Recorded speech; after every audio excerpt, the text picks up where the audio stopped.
네. 지금 시청자님께서는 피해 갈 수 없는 2주택자라는 말씀이신 거거든요. 네네. 중과세를 피해 가실 수가 없어요. 양도하시게 됐을 때. 네네. 그래서 어떻게 해야 되나요? 올 6월 전까지 잔금 치시게 되면 2주택자 중과세율로 최고세율 플러스 50%까지 받으실 거고 6월 넘어가시게 되면 여기다 플러스 10%또 가산되는 것도 알고 계실 거죠. 네. 그 상태에서 계산을 한번 해보셔야 돼요.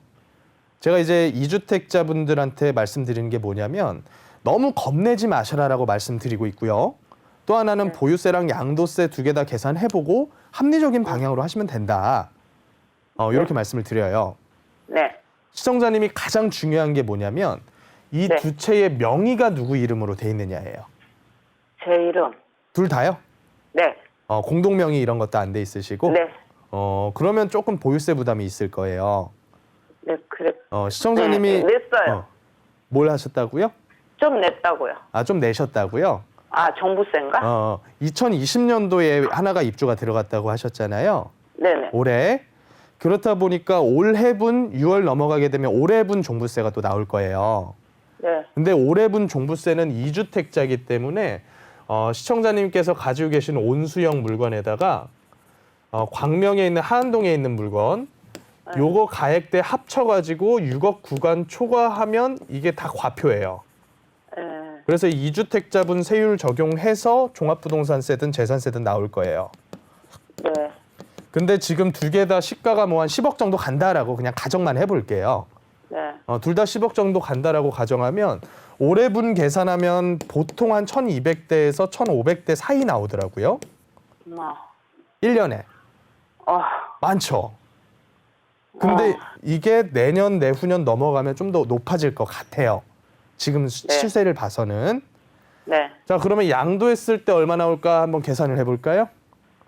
양도했을 때 50% 최고세율 적용받으면 전체 세율 구간이 한 40 몇 % 정도 나올 거예요. 시청자님께서 이거 오랫동안 보유하셨으면. 그러면 온수역 거 얼마에 샀어요? 2억 500에 사가지고 재건축 3억 3천에 분양받았어요. 4억 3천 분양받으셨으면 3억 3천. 3억 3천? 네. 이거 전체 들어간 추가적인 비용까지 다 계산을 해야 돼요. 취득가에는. 네. 그러니까 무슨 얘기냐면 시청자님께서 입주권 샀잖아요. 네. 그 상태에서 추가 분담금도 만약에 나오셨을 거고 네.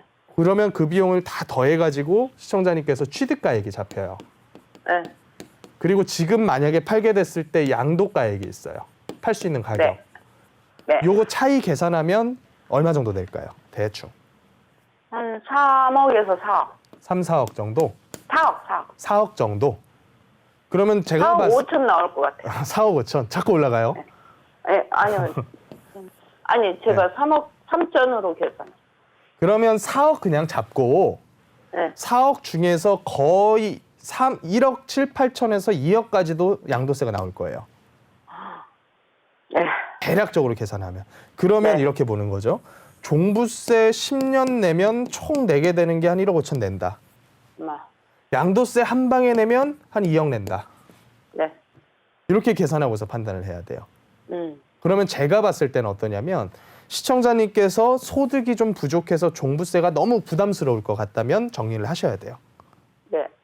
나중에 등 떠밀려서 정리해버리면 세금 더 내요. 네.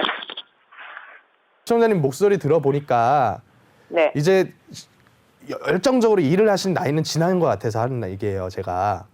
네. 30, 40대들 같으면 소득이 앞으로 한 10몇 년 더 늘어날 거거든요.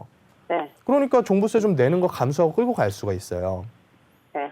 근데 5, 60대 그 이상 되시는 분들께서는 거의 한 달에 100만 원꼴로 나오는 이 종부세 감당하기 힘들 수도 있거든요. 그래서 두 개를 제가 대략적으로만 계산한 거니까 이건 참고만 하세요.